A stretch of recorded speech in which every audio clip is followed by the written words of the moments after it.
If the light doesn't work, then use the bell. If the bell doesn't work, then shush them. And that'll quiet them down. Welcome. Come on in. Come on in and get a seat. Wanted to say welcome to all of you, and also welcome to those who are at home live streaming today. We have a few of those. So I'm supposed to, reiterate any questions or comments that are made from the audience because it's hard to hear for the people that are at home. But I will forget to do that, so my apologies for that. Let's start with a word of prayer. If you bow with me. Dear Lord and Father God of heaven, we come before you today, and we are so thankful for this moment that we have, this time that we have to glean out of your word, our book of life that teaches us how we should go. Help us to do that this morning with open hearts, with open minds, to make the application and to be attentive to what you have to say to us. And we cannot pray to you without thanking you for Jesus Christ, who is our salvation. It's in his name we pray. Amen. So we're studying the book of Ephesians, right? And we're rounding the corner, kind of getting towards the end of our quarter. And we are starting on chapter 6 today, which is the final chapter in our book of Ephesians. We have talked about who we are, and we're talking about what we do now. We talked about some family relationships. Randy led us in a nice discussion about the husband and wife relationship and what Paul has to say about that. And today, as we enter, we're going to be talking about the relationship of parents and children in chapter 6. I am a parent of 3 kids, and collectively I've got 34 years of parenting experience under my belt, and I can tell you right now that I know absolutely nothing about parenting kids. And I can also tell you that I was a much better parent actually before I had kids. And I knew all the answers then, and I was not shy at telling you what I thought about that, how to parent your kids before I had them. And now I realize, I had advice, little snippets of advice. And now if someone asks me, what do you do in this situation? I say, I don't know. Good luck to you. See if you can figure that one out. And if you do, let me know. Okay, so I'm always looking for ways to kind of remind us that this is a letter written by the Apostle Paul to a church in Ephesus. And this is the way we're going to do it this morning. I found this old, just kind of paragraph, probably written back in the 30s, 40s, something like that. But it speaks to that. It says, "It must have been an interesting day in the church of Ephesus when it was known that a letter would be read in the public assembly from the beloved and venerable Apostle Paul, whose labors had been attended with such a blessing. Whether the meeting was held in the early morning or late in the evening, every effort would be made by every Christian to be present.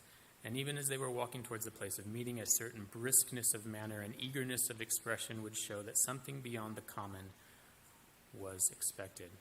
Those who had to pass the great temple of Diana would cast no lingering look behind, nor think of the contrast between that magnificent shrine of idolatry and the very humble building where the true God was worshipped, by whom all things were made. Even the children would not linger to peep at the gorgeous glory of the temple, for their parents would have told them that at their meeting a letter was going to be read from the great apostle, now unable to come to them because men had imprisoned him, but still remembering them all, as his letter would show. Remembering the interest which, like his master, the apostle had taken in the young, it would be an interesting question whether the letter to be read would not contain some passage for them, and if it did, what would be its tenor.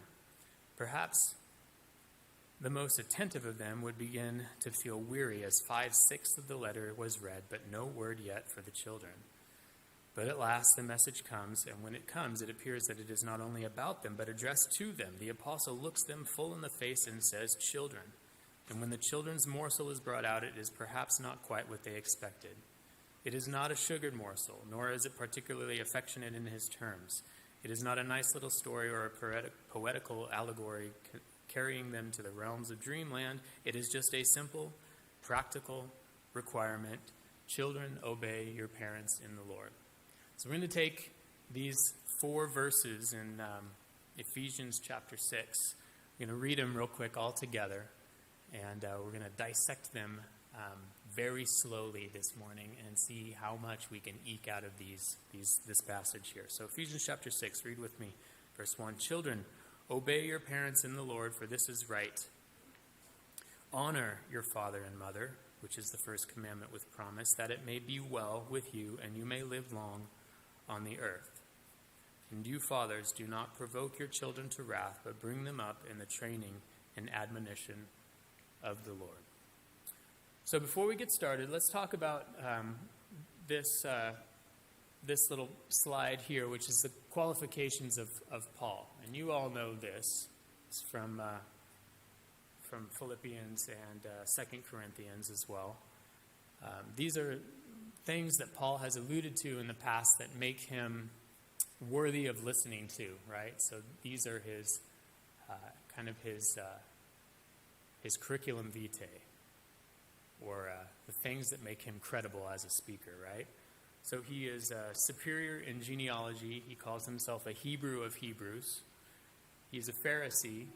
He's blameless in keeping the law. He's not been indicted on any kind of breach of the law or anything. So from his genealogy, he is someone that we should listen to, right? He's also tried and true. He has been persecuted heavily for his faith, and he has not broken from that. So that's another reason why he is a credible source for us. He's been whipped by the Jews 5 times. He's been beaten with rods 3 times.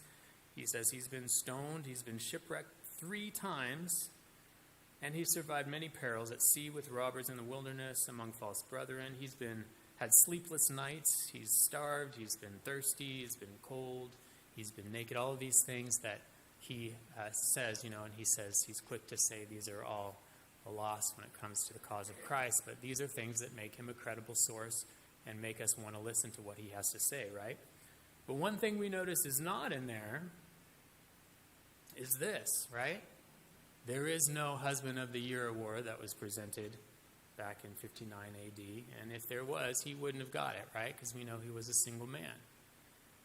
But yet, he speaks to us very credibly about the relationship between husband and wife. He also is not the father of 5 kids who are all remaining faithful, right? Experts in their chosen field are really good on the soccer field. He was not that father, right? He didn't have kids. But yet, he is a credible source for us to learn and glean from the parent-child relationship. And so we have to remember, why is that? Why is he different from me when I was 30 and had so much advice that really amounted to nothing? And the answer is found in Galatians 1:1, because he is an apostle, right? He's given to the apostleship not by man, but by Jesus and by God. And he is also inspired. So when we read these words of Paul, we're reading God's advice to us as children and God's advice to us as parents who have children. And God is the ultimate father, right? We are his children. He adopted us. So for these reasons, I think we're going to circle back to this a little bit later on today too, that the things that Paul brings out are tried and true things. They stand the test of time. They are righteous, and they are wise sayings, even from the world standpoint. So let's look at some background information too as we get into this text and think about God's view on disobedient children. So there's a couple of lists to kind of bring out there in terms of how God feels about children that are disobedient to their parents that I think is interesting to bring up. I'm going to ask somebody, too, to read that passage in Deuteronomy. So if you want to shoot your hand up later in a second, maybe find that passage in Deuteronomy while you're thinking about that. But first, a couple of lists. The first one found in 2 Timothy chapter 3, verse 2. This is talking about like how men are going to be in the latter times. Men will be lovers of themselves, lovers of money, right? So not lovers of God, but lovers of other things, putting those in them in the place of God. Boasters, proud, blasphemers, and then this one in this list, disobedient to parents, as well as unthankful and unholy. Some pretty dire things that are in this list, as well as the disobedience thing. And then in Romans 1:30, it's much the same thing. It's a list of things that are unacceptable to God. Backbiters, haters of God, violent, proud boasters, inventors of evil things, disobedient to parents. And it says, who knowing the righteous judgment of God, that those who practice such things are deserving of death, they do the same, and they approve of other people who do that as well. So some pretty dire terms in there with being disobedient to parents. Does anybody have that Deuteronomy verse and want to read it to us? Yes, Tyler, please. If a man has a stubborn, rebellious son who will not obey the voice of his father or the voice of his mother, and though they discipline him, will not listen to him, then his father or his mother shall take hold of him and bring him out to the elders of the city at the gate of the place where he lives. They shall say to the elders of the city, this our son is stubborn and rebellious. He will not obey our voice. He is a glutton and a drunkard. And all the men of the city shall stone him to death with stones. So you shall purge the evil from your midst, and all Israel shall hear. Yes. So that's pretty extreme, right? An Old Testament example of how God felt about disobedient children. Why would God feel so strongly about that? Any comments on that? Yes, Ed. This is a very interesting thing to look at in the context of Ephesians, because you've got Christians here, he's writing to faithful Christians who have parents, and same thing with Romans and 2 Timothy. And these are adults who have parents. And so that it appears in Deuteronomy, because of the nature of it, and it was always interpreted this way by the rabbis, that it had to do with adults. But these are not 8-year-olds. These are people who are old enough to make their own choices. And so that he says this also about people who are rebellious in other ways. If you don't put down a boundary, then there's no grace for the community. There's no grace for the individual kid. There's no grace for the rest of the community. And so when you have someone who's rebellious, disobedient to parents, they're not just hurting the parents. They're hurting everybody else in the community. They're creating rebellion. Becomes normal. Becomes the precedent. Everybody does what's right in their own eyes, and we end up back in the judge's situation.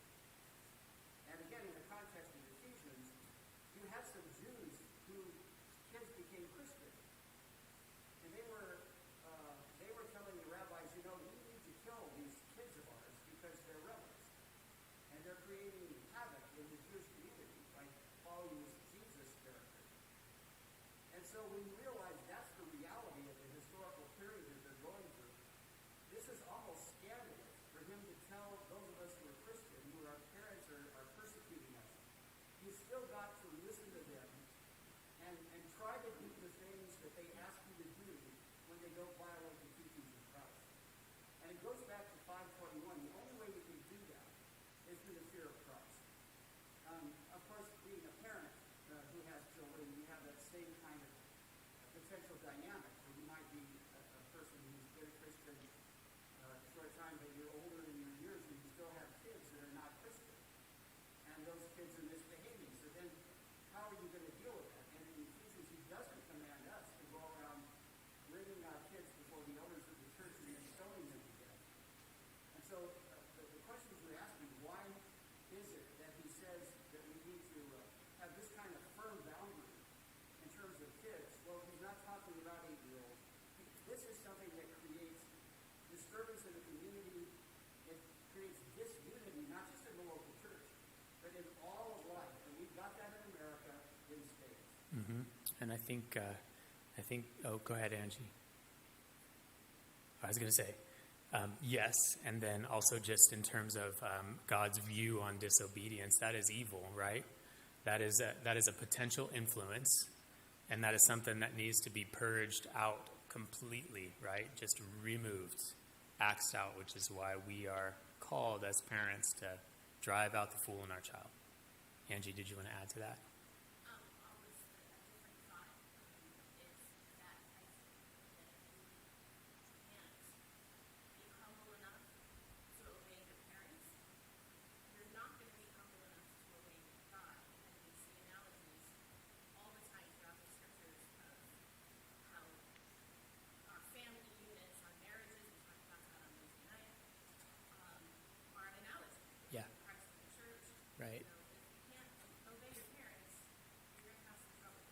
Yes, and that is a very good point to bring us into the next slide with regards to that kind of modeling of Christ in the church, right? We see that with husband and wife. We see that with parent and child as well.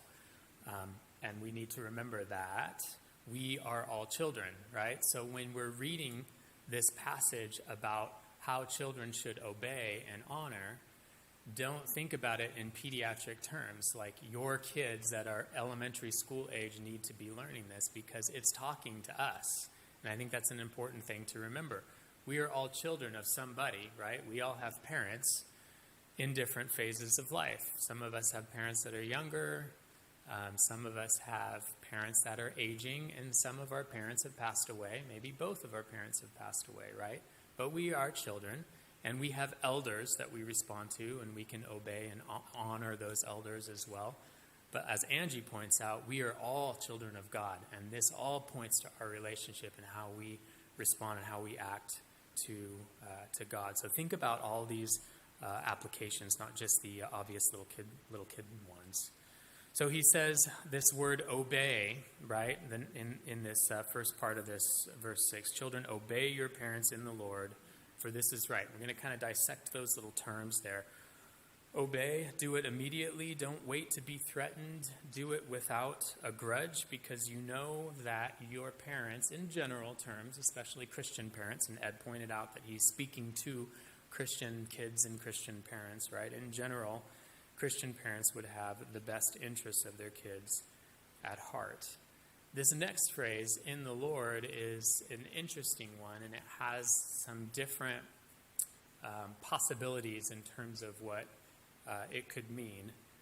Some things I think it does not mean, and some things I think maybe it means a whole lot of different things in there as well. So, I've seen it argued, and I will be quick to say that I'm not sure that it means this, but I've seen it argued that it means that it limits obedience to parents who are Christians, right? So sort of lets you off the hook if your parents aren't Christian. I think that this text is talking to parents who are Christians, right? And so trying to glean something out of the text that says you don't have to obey Christian parents, I think is going outside of what the text says. And I don't think that it releases your liability if you're a child, if your parents are not Christians or are outside the body either. But I do think that it limits submission to parents if the parents' laws or rules don't violate the laws of God, right? So certainly we have to obey God rather than man. And I think in thinking about that, we have to kind of reconcile Matthew chapter 10, verse 34, where Jesus says, I came to bring a sword, not to bring peace, right? So there are going to be some times when sons are turned against fathers and daughters are turned against mothers. And that happens when the parents' law is different and opposite to God's law. And I think that comes out here a bit. So the gist is don't love your family more than you love the Lord. The other thing that I think I've heard about this passage too is that each party has responsibilities there, right? So children have the responsibility to be obedient as they are to the Lord to their parents, and the parents have the responsibility to be in the Lord with regards to how they parent their child and what they're asking their child to do. Okay, good. We're making good time. For this is right is the next part. So, obey your parents in the Lord, for this is right. This is again, I know we're dissecting this, but there's a lot here in these 4 verses. For this is right would resonate with a Jewish audience as well as a Gentile audience, right? So Jewish people would be thinking, for this is right. I mean, they've been told by God in the old law that children are to obey their parents, right? But Gentiles, this is kind of a basic moral principle of children obeying their parents that the Gentile would be familiar with as well. So Paul is really good in previous passages at being able to unify Jews and Gentiles together, and I think this is another way that he kind of does that. This is right. Jews know it, and Gentiles know it. right? And that's kind of a non-polarizing sort of way to promote unity. Jews and Gentiles were all the same. And now I have probably my last funny patient story to tell you guys. And then I won't bore you with patient stories anymore, but this one's funny. So I'm sitting there with this patient, and she's talking about her weekend plans, and she brings out the Sabbath, and she says to me, "You're Jewish, right?" And I said, "No, I'm not Jewish." And she says, "Are you sure? It's kind of hard to get past your nose, Dr. Rimblesky." I said, "No, I'm not Jewish." So she looks at me kind of out of the corner of her eye, and she says, "How old are your kids?" I said, "Well, they range, from 10 to 13. What are their names?"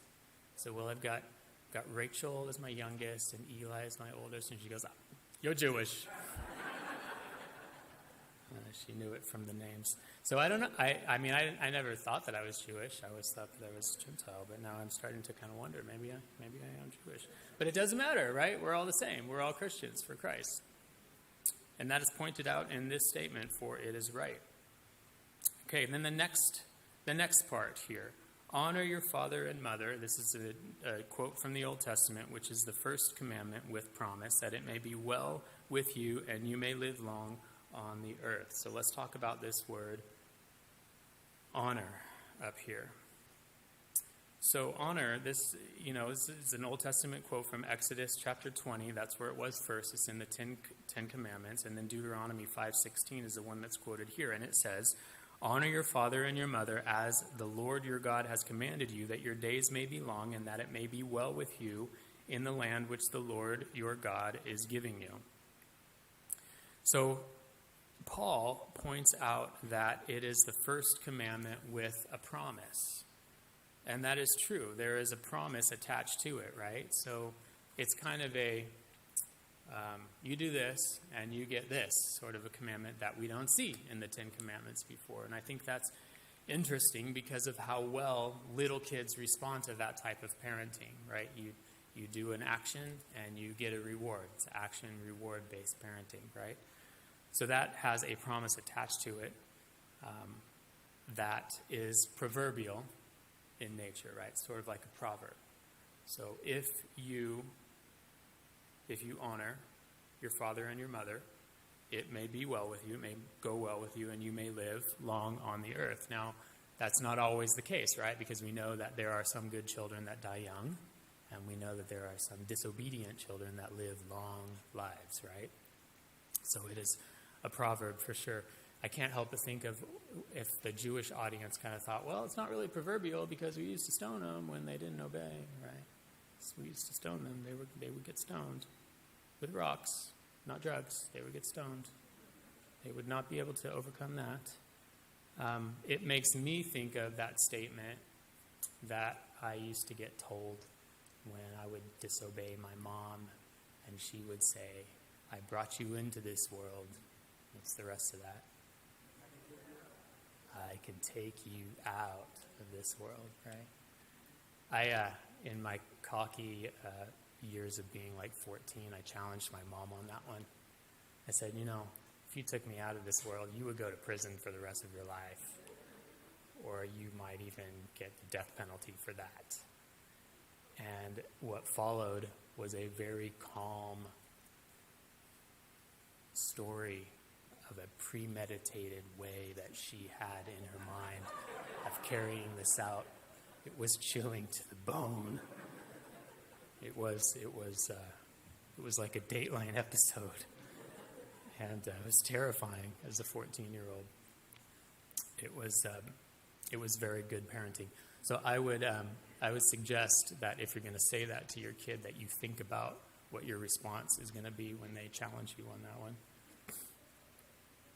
"I brought you in, I will take you out." So generally true that parents, especially Christian parents, will prescribe the best for their children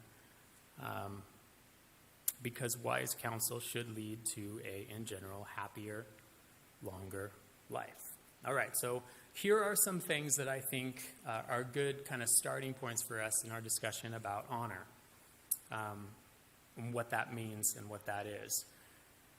respect to those who are older, so wiser and above us, because it's their due, right? They're the ones that are in charge.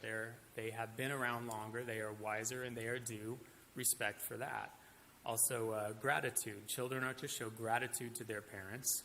We are to show gratitude to our Father. We are also to show gratitude maybe to someone who is older than us, realizing, if you're a child, realizing that you can't grasp the depth of their sacrifice that they've made for you. You can get kind of a glimpse of that once you become a parent and start sacrificing for your own, but they are due gratitude for what they are sacrificing for you. Obedience, we already talked about obedience a little bit in the previous verse. Obedience and honor are very closely tied together and work together when it comes to being a child. I think of early childhood being a time when you do a lot of just obedience as a child. And then as you get older and your parents get older, that sort of shifts a little bit. And the obedience kind of takes a back row to the honor part, right? And that comes in this next kind of bullet point here, which is being helpful to your parents. I think depending upon the age of the child, there's a capacity that they have for being helpful. And I've seen a lot of you with young kids help your kids learn how to be helpful to you, and I glean from that. But also, I think maybe more impactful is the people in this audience that are being helpful right now to older parents. And I know there's several of you sitting here, or maybe some of you in the live stream, that are taking care of older, elderly parents. And I know that's difficult, and I know that's hard, but that is a way to honor them, and you do it so well, and you're an example to me in that. I put a question mark on number 5. Does anybody want to expand on how we honor our parents? How we give honor to our parents? Yes, Jan Bird.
Yeah, I agree.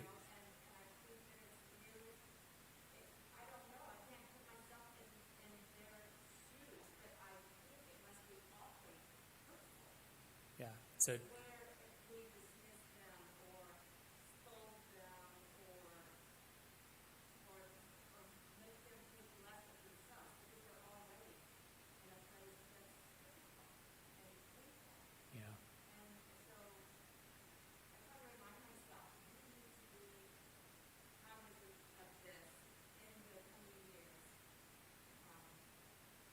For sure. So Ed had two thoughts on that. Ed had I think the comment of the class on Wednesday, which was, it's hard for your wife to honor you as a husband when you are less awesome than you used to be. So, it's hard for you to honor your parents when they are less awesome than they used to be, maybe. And also, the other thing, sadly, is that's sort of counterculture for Americans, right? Because we tend to, as a culture, devalue our old people, as sad as that is. And I know that's not the case globally, right? And that's something to kind of get around in a culture that sucks all the life out of our parents and milks them for whatever they're worth. That's tough to have that attitude. Allison.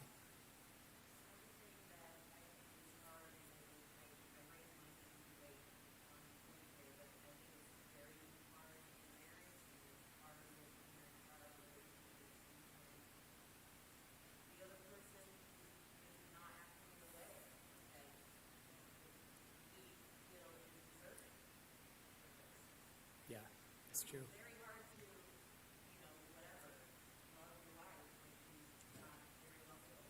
And I don't just mean like hate or whatever. If it's like he's not following or he's not following God's word. Mm-hmm. And it's very hard to do these things. And I mean, you're not going to obey your parent if they're telling you to do something, contrary to God's word. But just when they're straight up, they're actually for themselves, or they're Yeah. doing bad advice, or they haven't lived their life in any kind of way that would make you say, yeah, I get on board and want to pattern myself. And then so you're making this decision kind of case by case. How can, or situation by situation, how can I do my best to follow this first without compromising my morals or even this knowing what I know that they're not going to make the right decision. Right. And how do I do that? It's really hard. Right. So there's a comment also in the back.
We are not released from our liability, right? Good. Okay, so let's go to, let's see, what was my next slide here? Okay, so now we're getting into positive Christian parenting, right? So we talked kind of about the, or no, this is the negative stuff. Okay, so we're talking about provoking your children to wrath. Okay, what does that mean? We need to define the term provoke. So these are, let's see, where am I here? Here's some very easy definitions of not provoking our children to wrath. Moving on to that next section here. And you fathers, do not provoke your children to wrath, but bring them up in the training and admonition of the Lord. Okay, so to be abusive, tormenting, vindictive, unloving, unreasonable, these are words, synonyms that we might use and look at and think about with regards to provoking our children to wrath and think, this is not me, right? I don't do these things as a parent, but let's get a little bit more real in these things to come here and talk about maybe some things that I struggle with personally as a parent. To impart undeserved blame on children. So blaming a kid for something that really they're not to blame for, right? Doing it because you're not thinking about it or you're not exactly sure. That might be placing blame that's not deserved and might provoke your children, if you do that time and time again, to be upset, to be wrathful, to be vengeful. How about this one? This is a big one, right? So disciplining an inconsiderate child for no other reason other than that they're just annoying you. So the child's not doing anything wrong. They're just an annoyance to you, and you're feeling like you need to discipline that. That would not be considerate. That would not be consistent with God's word, and that would, over time, provoke your children to wrath. Okay, so this is a big one in our culture as well, right? To discipline out of your frustration that your child doesn't perform to your expectations. So this can happen on the athletic field. This can also happen academically, right? Where you feel like your kid needs to get this grade or be in this Excel class, and that's just not your kid's thing, but yet you're disciplining them, withholding from them because of that. They're not performing to your expectations. These are kind of just some real-life examples that I thought maybe I would struggle with, maybe some of you would struggle with, that would cause your children to be vengeful, to be disobedient, to not have the ability to be obedient to you. This is a good one, too, to show favoritism, right? If you have multiple kids, or indifference when the child does something really great, you just don't really care or show any kind of reward system for that. Don't show your kid that you are their favorite because the other kids are going to be provoked. And we have an example of that in the Old Testament. Genesis 37, verses 3 through 4 says, "Now Jacob loved Joseph more than any of his other sons, because he had been born to him in his old age, and he made an ornate robe for him. When his brothers saw that their father loved him more than any of them, they hated him and could not speak a kind word to him." Favoritism provokes wrath in the other children. I was one of three, right? And there were things that happened in my childhood that led me to believe, as the only son, middle child, that I was the favorite. And things like during church services, my mom always wanted to sit with me. Like I couldn't sit with my friends. I needed to sit by my mom because she always wanted to sit right next to me, things like that. And I was pretty sure that the wrath of my sisters happened because they too could see that I was the favorite child. They were provoked to wrath. I pillowed my head at night, actually, with the thought that I did not think that my sisters could dig a pit deep enough in the rocky soil of rescue that I couldn't get out of it. And so that's how I fell asleep at night. Don't show favoritism. And then this one, bring them up, he says. And that's just a little statement in there, but I think it's pithy. You fathers, do not provoke your children to wrath, but bring them up. How do we do that? Start them early, like Timothy, right? He was taught the scriptures at a very young age, 2 Timothy 3, verse 15. Then we have Deuteronomy 6, 7. Be diligent, be consistent, and be persistent with our parenting.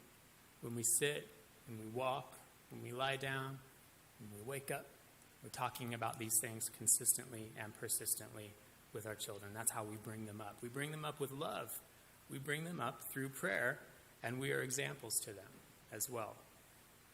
So we do this intentionally, not passively, right? We think about this.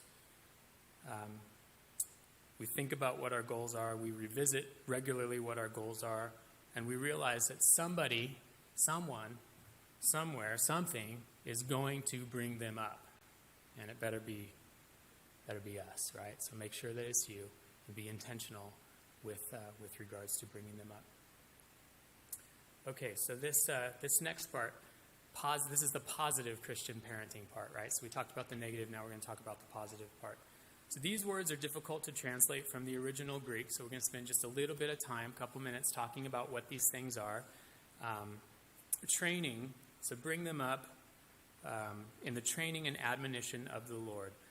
Training would be discipline by power. You're the one in authority, right? So you are disciplining your child. This is the nurture part of early childhood development. Chastening, reward, punishment, right? So this is, don't, spare the rod and spoil the child sort of concept of parenting. So you are training your kids and also bringing them up in admonition too. So this part is the discipline by reason. So this is the part that kind of happens later on in child rearing. So discipline by reason, help them see the logic of the law, aid them in coming to sound conclusions, instruct them in principle, and instill good habits, prayer, relationship with other Christian peers, and teach them that they are sinners, right? Not self-reliant, not having so much self-esteem that they don't see that they can't be saved with their own laurels, right? They need Christ in their life. That is your job to teach them, and that's part of the admonition part. So we have kind of early childhood training, and then as they grow up, they have the admonition kind of kicking in there and helping them out. The admonition is kind of the more mental stage of parenting. Kids will eventually need more than just do what I say parenting. And this also just relates to our Christian walk, right? It's sort of like Old Testament, New Testament, if you think about it. Old Testament being the training part, the do what I say part, and then the New Testament being more of the this is the reason why, the admonition part of our walk with God. I think that it's really good to kind of pause a little bit and read this article that I found, part of it anyways, that brings out some research that was done on parenting. This is a secular article. It's not about keeping your kid in the faith. It's more about just keeping peaceful kids, keeping peace in the family, and helping you have a relationship with your child. But it dovetails really nicely with what Paul is telling us here about parenting. Let me read a couple of lines from it. It has been estimated that in about 5 million American families, roughly 20%, parents and adolescents engage in intense, prolonged, unhealthy conflict. This is the provoke to wrath part, right? In its most serious form, this highly stressful environment is associated with a number of negative outcomes, including juvenile delinquency, moving away from home, increased school dropout rates, unplanned pregnancy, membership in religious cults, and drug abuse. Many of the changes that define adolescence can lead to conflict in parent-adolescent relationships. Adolescents gain an increased capacity for logical reasoning, which leads them to demand reasons for things they previously accepted without question and the chance to argue the other side. Their growing critical thinking skills make them less likely to conform to parents' wishes the way they did in childhood. Their increasing cognitive sophistication and sense of idealism may compel them to point out logical flaws and inconsistencies in parents' positions and actions. Adolescents no longer accept their parents as unquestioned authority. So this is the need to move from training to admonition, right? Or else consequences occur if you are unable to do that. Adolescent children who are compliant in the past may become less willing to cooperate without what they feel is a satisfactory explanation. Parents accurately perceiving that children are behaving differently than in late childhood may take this behavior in their adolescent children as resistant and oppositional.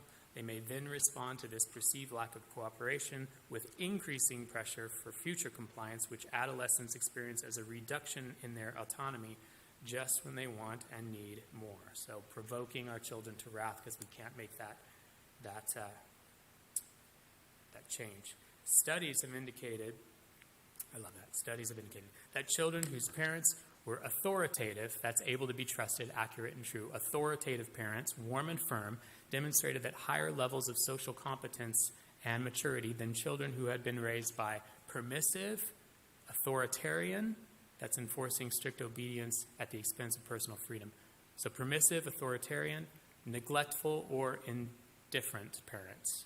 Authoritative parenting, again, the kind that can be trusted, right?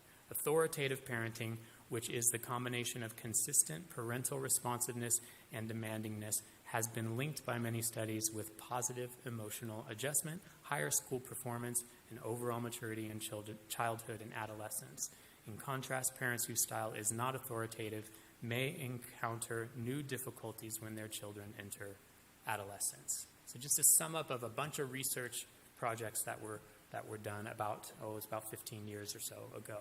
But 2,000 years ago, Paul was writing about this, right?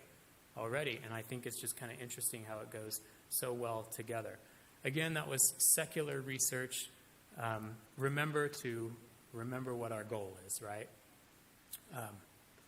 I like to end with this slide here because it is our goal, right? Our goal is to produce children that are well-rooted in the faith, children that are strong pillars in the faith and not easily swayed. And that also is our goal for ourselves too as children of God, right? To be well-rooted and to be pillars sculptured in palace style. So that kind of brings us to verse 5, and we're going to end on that and look forward to the rest of chapter 6. Thank you.